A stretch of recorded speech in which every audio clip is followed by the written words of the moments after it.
This is Government Product News. I'm Michael Keating, and we're here today with John Punzak, who is Senior National Sales Director of State and Local Government and Education for Red Hat, a provider of open source technology. John, it's great to meet you in person.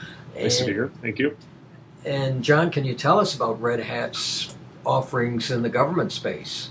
Absolutely. Thank you, Michael. Yeah, so Red Hat has been a big provider to government. It's one of our larger segments of markets as companies go. Of course, we are the leading provider of open source software technology in the world. And so, in particular, in state and local and education, our roots go back mostly with our Red Hat Enterprise Linux, which is the operating system of choice really around the country now among data centers.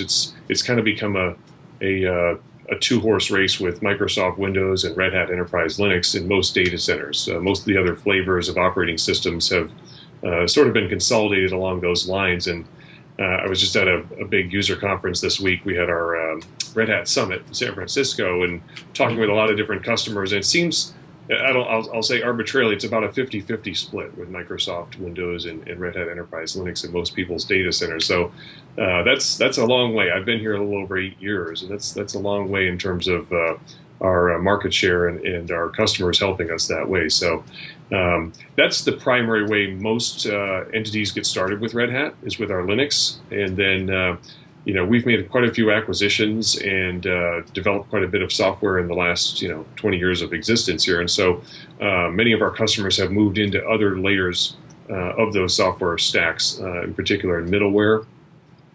We acquired a brand about 6 years ago called JBoss, and they do things like application servers, portal software, and what people call the SOA or ESB. I know it's a lot of acronyms, but solution-oriented architecture, enterprise service bus, those kinds of things that it's the infrastructure behind the scenes that a lot of people don't see or touch, but it's what makes the systems connect so well and move the data and get things consolidated. So those have been big for us. And now, 2013, 2014, we're kind of moving into a new realm of cloud computing. It's very popular to talk about it. And in particular, Red Hat's well positioned with a development called OpenStack. And that's particular for large data centers that wish to be able to consolidate their own operations efficiently, as well as be able to connect with public cloud providers like the Amazons and the Googles of the world. So we've got quite an array of products that can modernize, consolidate, and add a lot of efficiency at a very low cost for our customers. The secret sauce with Red Hat, of course, because we're only an open source provider, by tenant, there is no license fee with our software. And that's a good way to start the conversation. There's no upfront fee in terms of a big license. We really make our business model is along the lines of use the software, but if you'd like certifications, support, and help and things like that, that's an annual subscription. So that's how we make our money as a company. But getting that license fee out of the way is a big smile pleaser with a lot of our customers. So that's I think it gives us a good start to talk from. Of course, we have consulting services and things to help folks get started or make migrations happen. But that's the basis of our business, those products I've described. Yeah, thanks, John, for that massive introduction, useful introduction.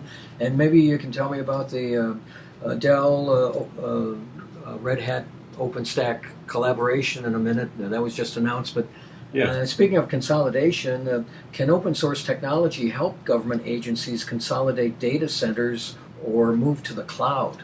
Yeah. So if you look at the timeline of sort of what you're talking about, consolidation and cloud readiness, we have a lot of different customers in a lot of different stages of that continuum. In the beginning, if you go back 10 years ago, before virtualization was a popular strategy for data centers, most applications, most things would be, you would have like one application like human resource management on one physical server, a box, or several boxes maybe clustered together, and then next to it you'd have the accounting system, one box with one application on it, and each one of those had an operating system, of course. And the idea of consolidation was, well, as most states or universities looked across their enterprises, they had a lot of these one box scenarios doing one thing at a time, doing it very well, And so what they wanted to do was to be able to consolidate into like one large server where it could virtualize all those single instances into a place where you could run them all in one box. And so, frankly, one of the industry companies, VMware, kind of took share here and provided what's called the hypervisor. And the hypervisor is a layer of software that takes care of managing all these individual applications across, few physical servers. And it was a big win. It still is, it's like I said, there's some company or some agencies that haven't even been through this consolidation, although most are at this point. And the VMware approach allows them to be able to do that. And I'm not going to give too big a plug for them because the next sort of phase of computing, we got started with it about 5 years ago, was to take that idea of a hypervisor and open source it. And so Red Hat has a product, an offering called Red Hat Enterprise Virtualization, operates very similar in the manner of taking a few physical servers that are very large and scaling a lot of different applications across those servers. And of course, when we have Red Hat Enterprise Virtualization, there's no license fee like a VMware would have, and it makes it very efficient to manage. And when we first got started, we were very good at virtualizing Red Hat Enterprise Linux on Red Hat Enterprise Virtualization. Of course, you would expect that. But over time, we were able to add all those Windows, Microsoft Windows guests as being able to be managed by Red Hat Enterprise Virtualization. So if you look at, beginning, it was just getting the physical servers consolidated. Then we get more efficiency in virtualization. And now we get to a point in the market where people are interested in cloud computing. And that can mean a lot of different things to different folks, the way they think about it. But in our vernacular, we look at particular state data center customers where they've consolidated, they've made efficient operations on premise, like in a state capital where they've got their servers, but they want to be able to take advantage of bursting out to like an Amazon cloud or a Google cloud or different service provider on occasion. Sometimes it's more efficient just to run an application, entirely out there, but a lot of times it's this wanting to burst out and then burst back if it's a particular crunch that they're going through. And so we have software now in Red Hat OpenStack that allows them to be able to have workloads on premise and then be able to share the functional workload out to a public cloud provider.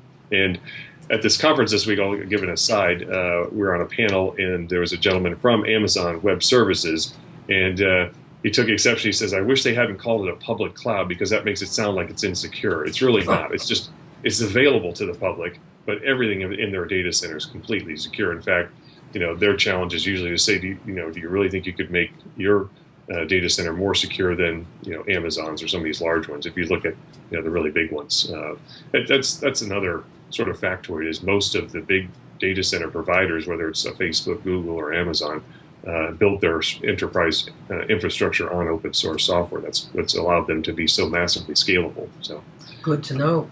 Yeah, John, all these features, they're applicable to local governments as well. You've mentioned state.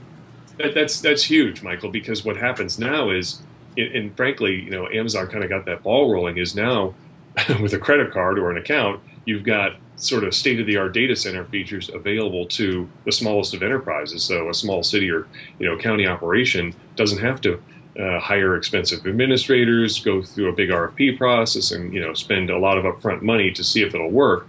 They've got all the latest technology available through a public connection to Amazon, so or any cloud provider like that. So yes, that's absolutely a big win-win for the customers. One question I had, John, you've some of these offerings from Red Hat. Are there any specific government applications where Red Hat's offerings might be especially useful to local and state government? You mentioned HR a minute ago. Any other applications? Yeah, we've had a lot of success helping governments integrate across their different things. So, in our world, we talk about information silos. So, you might have an agency that has a Department of Justice application that's looking for offenders. You might have a different agency within the government that's got Health and Human Services data that's they're going to have files about the same people that don't always intermingle.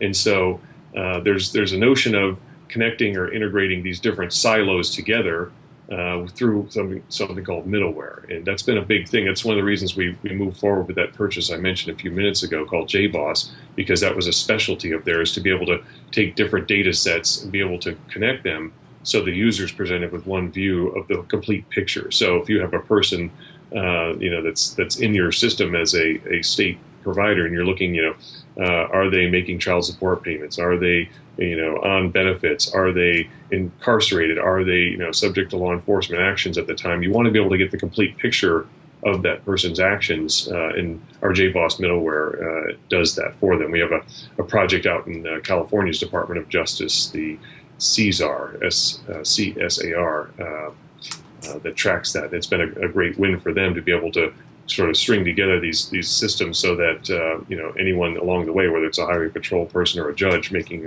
adjudication, can see the complete picture of the person standing in front of them. So that's key.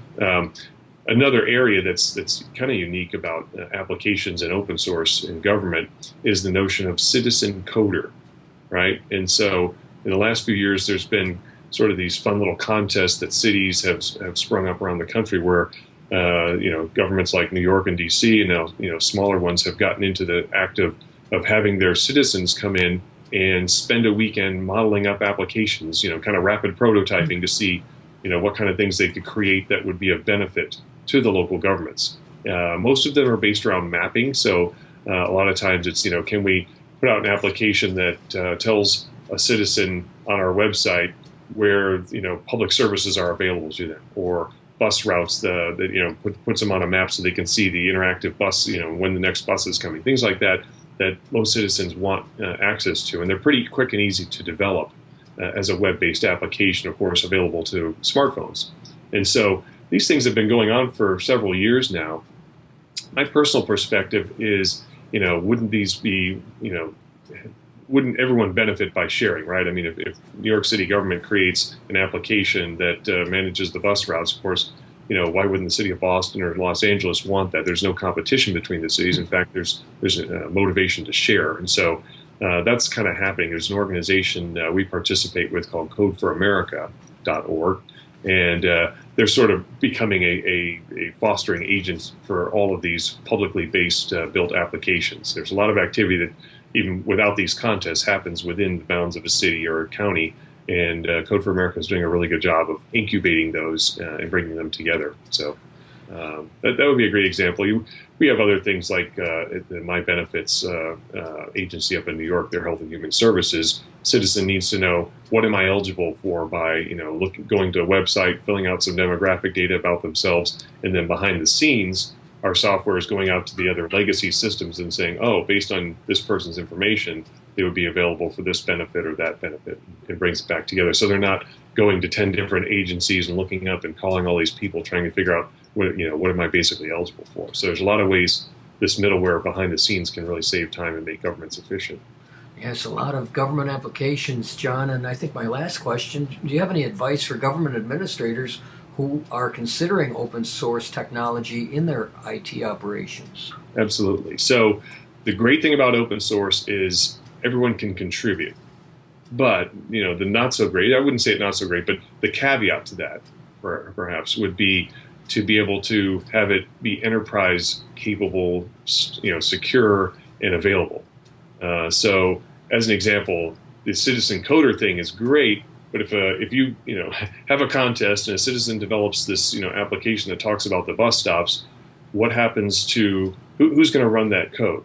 If the city takes it up, then they've got to be in the business of managing and supporting an application that they might not want to do. And so part of the thing that I see about open source is to take advantage of the innovation, of course, the low cost model, but keep an eye on having a vendor perhaps that can support you on an enterprise basis. I mean, that's a plug for Red Hat because that's our business model. We want high innovation, low cost, but we also want to provide world-class support so the customer knows it's going to function correctly 24/7. And so I think for the person doing the shopping, they'd say, yeah, we want the advantages of open source, but we also want to be able to have this well-managed, professionally done and highly secure. And so that's kind of a big selling point for the administrators. Keep the things you've always had, their enterprise readiness, but take advantage of open source in the process. It's a fascinating subject, John, and I think in the future we're going to talk more to you and Red Hat about the Citizen Coder program and Yep. some of your other offerings. And again, it's been a pleasure chatting with you. And again, I'm Mike Keating, Government Product News, and we've been talking with John Punzak of Red Hat. And thanks for your time, John, today.